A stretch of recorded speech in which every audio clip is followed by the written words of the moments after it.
So type 3 is mediated by IgG and IgM antibodies, which forms a kind of antigen-antibody complex within the circulation, which goes and deposits in the tissues, resulting in inflammation in a local area, or it could be general area as well.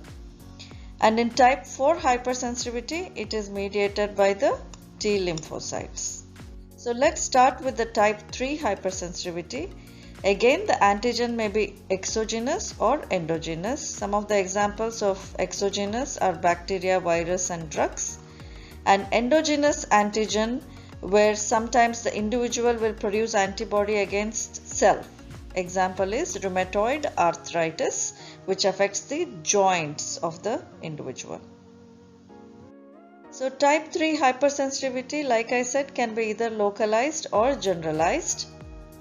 Localized is when the complex which I talked to about, the antigen antibody complex, are formed and deposited locally into particular organs. For example, when it is in kidney, it results in glomerulonephritis.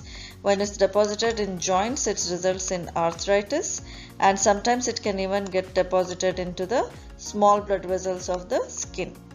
And in case of generalized, the immune complexes are formed in the circulation and gets deposited in many organs instead of one organ, and it can be either acute or chronic.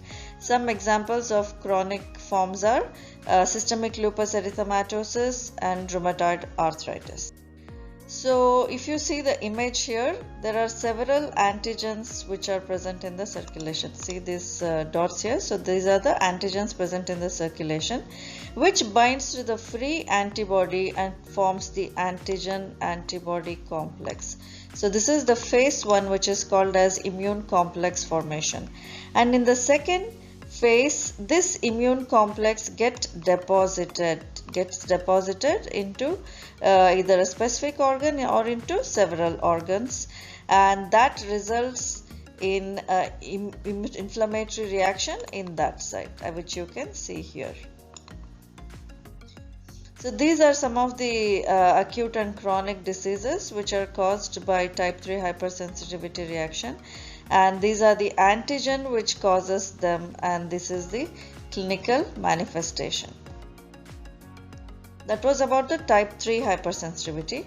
Type 4 hypersensitivity can be either delayed type of hypersensitivity or direct cell cytotoxicity. Example of delayed type of hypersensitivity is tuberculosis, and transplantation rejection is an example for the direct cell cytotoxicity. So in a delayed type hypersensitivity, tubercle bacilli is the antigen basically, and as you know, tuberculosis mainly affects the lung. Of course, it affects it later on spreads, and oral cavity is one of the areas it spreads to, but mainly it affects the lungs.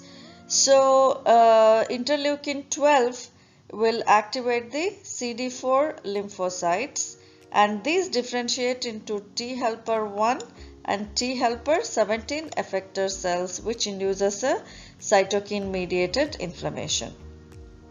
So as you can see, interleukin 2, tumor necrosis factor, and interferon gamma, all of these cytokines are released. That results in a perivascular lymphocytic infiltrate. So initially you can see that it's mainly composed of the macrophages. Yes, macrophages, you can see the structure of the macrophages, which after few days is going to morphologically differentiate into epithelioid cells. You can see they're bigger in size and different in shape as well. So sometimes what happens, these epithelioid cells come together, fuse, and forms giant cells. They are called as multinucleated giant cells because it's one cell with many nuclei inside it. So tuberculosis is a perfect example where you see a epithelioid cell granuloma. This is the epithelioid cell granuloma, which is surrounded by lymphocytes. These blue dots which you see all over are the lymphocytes. The second type of type 4 hypersensitivity is the T cell mediated cytotoxicity, where there is an effector cell called as cytotoxic T lymphocytes. which has a role in virus infection, in tumor immunity, in Keep graft smiling. rejection, and in apoptosis of the target cells.